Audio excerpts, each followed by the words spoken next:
তোরা যারা ভোট দিয়ে তোরা যেসব অন্ধভক্ত গৌমূত্র বাহানিরা এই শান্তির ছেলে শুভেন্দুর ভোট দিয়ে মন্ত্রী বানাইছিস না, আসলে সত্যি বলতে এই শুভেন্দুর জন্মের ঠিক নাই।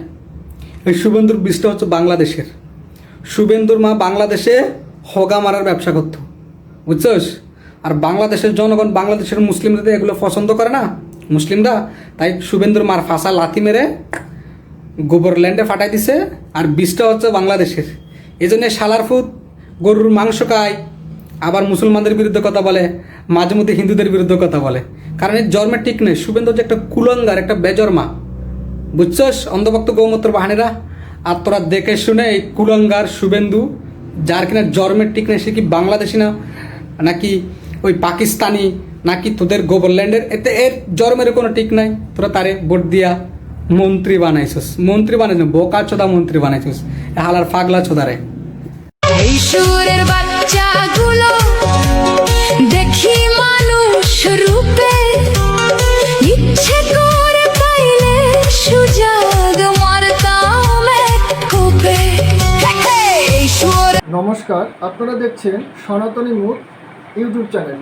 ইদানিং ফেসবুক খুললেই যে জিনিসটা আমরা দেখতে পাচ্ছি, একটা বিশেষ ধর্মের লোকজন শুধু আমাদের এই হিন্দু ধর্ম নিয়ে বিভিন্ন রকম উস্কানিমূলক কথাবার্তা বলছে, গালিগালাজ করে, বাবা মা তুলে গালিগালাজ করে। দেশের প্রধানমন্ত্রী, দেশের স্বরাষ্ট্রমন্ত্রী, দেশের মুখ্যমন্ত্রী, এরা কাউকেই ছাড়ছে না। দেশের মুখ্যমন্ত্রী, প্রধানমন্ত্রী, স্বরাষ্ট্রমন্ত্রী এনাদেরকে গালিগালাজ তো করেই, এদেরকে মার্ডার করার কথা বলে, খুন করার কথা বলে। এমনকি এদের বয়স্ক বাবা মা যারা মারা গেছেন, যারা জীবিত আছেন, তাদেরকে পর্যন্ত এরা ছাড়ে না। এদেরকে নিয়ে এত বাজে কথা বলে। আমি জানি না এদের ভিডিওগুলো সরকারের কাছে পৌঁছায় কিনা, নাকি সরকার এদের বিরুদ্ধে কোনো ব্যবস্থা নিতে পারে না।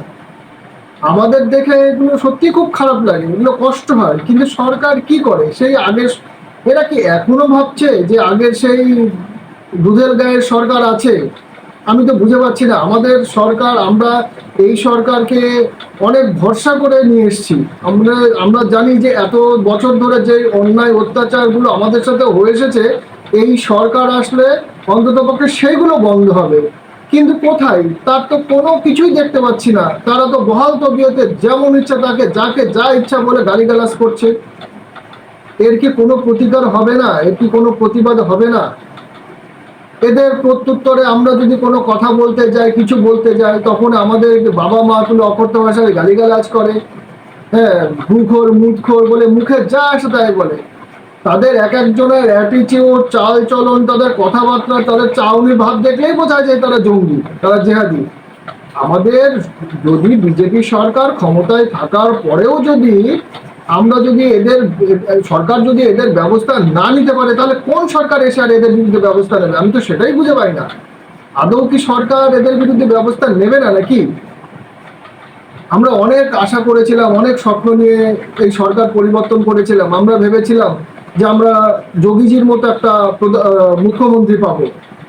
আমরা সেই রকম আশ্বাসও পেয়েছিলাম, সেইভাবে দেখেছিল। আমাদের মুখ্যমন্ত্রী ক্ষমতায় আসার আগে বলেছিলেন শুধু বদল নয়, বদলাও হবে।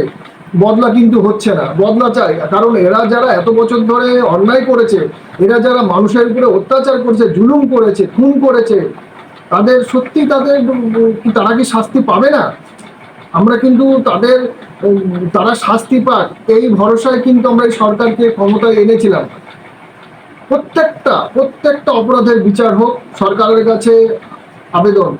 আর যারা এই জাতীয় দেশের বরেণ্য ব্যক্তিদের নিয়ে, দেশের সম্মানীয় ব্যক্তিদের নিয়ে, আমাদের কথা ছাড়েন, আমরা তো ছোটখাটো মানুষ, আমাদের কোনো মান সম্মান নাই। আমাদেরকে গালি দিলেই কি না দিলেই কি, এগুলো নিয়ে সরকার কোনোদিন ভাবেনি, সরকার ভাববেও না। আমরা পৃথিবীতে সাধারণ মানুষের জন্মগ্রহণ করেই পাপ করেছি। তো যাই হোক, যারা সম্মানীয় স্থানীয় যারা লোক আছেন, সেটা মমতা ব্যানার্জি হোক, শুভেন্দু অধিকারী হোক, যেই হোক না কেন, আমাদের বিরোধী দলের হোক বা সরকারি দলের হোক, যেই হোক না কেন, যারাই তাদেরকে নিয়ে কটু কথা বলবে, যারাই বাজে কথা বলবে, গালিগালাজ করবে, বিভিন্ন রকমের হুমকি ধামকা দেবে, আমি চাই সরকার এদের বিরুদ্ধে কঠিন শাস্তি আনুক এবং শাস্তির বিধান করুক। এমন শাস্তি দেয় জনসম্মুখে, যেন সবাই দেখে এবং সবাই আতঙ্কিত হয়, যাতে এই জাতীয় কর্মকাণ্ড থেকে বিরত হয়। তো যাই হোক, সরকারের কাছে এইটুকু আশা করতেই পারি। আমি এখন থেকে ঠিক করেছি আমি বেশি কন্টেন্ট আর ক্রিয়েট করব না। যারা এই সমস্ত বাজে কথা বলে, যারা এই সমস্ত গালিগালাজ করে, হুমকি ধামকা দেয়, আমি শুধু তাদের পোস্টগুলো তুলে ধরবো এবং আমি যাতে সরকারের সামনে আসে।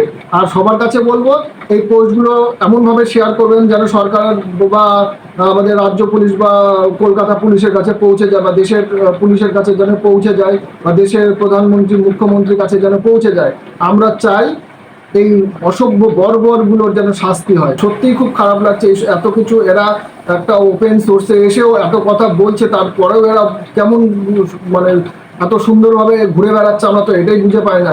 যদি এত কিছুর পরেও যদি বিচার করতে এদের যদি শাস্তির আওতায় আনতে না পারে, আমি সত্যিই বলছি আমরা আশাহত। যে সমস্ত প্রোফাইল থেকে প্রতিনিয়ত বিভিন্ন আমাদের হিন্দু ধর্মের লোকজনকে এবং মুখ্যমন্ত্রী, প্রধানমন্ত্রী বা স্বরাষ্ট্রমন্ত্রী বা আরও অন্যান্য যারা আছে তাদেরকে নিয়ে যে বিভিন্ন রকমের সবসময় যে হুমকি দিচ্ছে বা গালিগালাজ করছে, এই ধরনের কিছু লোকের প্রোফাইলের স্ক্রিনশট আমি আমার ভিডিওতে দিলাম। করছি এই প্রোফাইলের লিঙ্ক ধরে সরকার কাছে পৌঁছাবে এবং এদেরকে যতটা আদর করার বা যতটা খাতির করার যত্ন করার করবে, এই আশাটুকু সরকারের কাছে করতেই পারি। আর যদি সরকার যদি এদের বিরুদ্ধে কোনো ব্যবস্থা নিতে না পারে, তাহলে আর আগামী দিনে এরকম কোনো ভিডিও আর করবো না। তাহলে ভাববো যে আমাদের সরকারের গায়ের চামড়া মোটা হয়ে গেছে, আমাদের প্রতিবাদ করে আর কোনো লাভ নেই, আর কিছু বলার নেই। আপনারা সবাই ভালো থাকবেন, সবাই সুস্থ থাকবেন, পারলে পরে চ্যানেলটা সাবস্ক্রাইব করে পাশে থাকবেন। নমস্কার।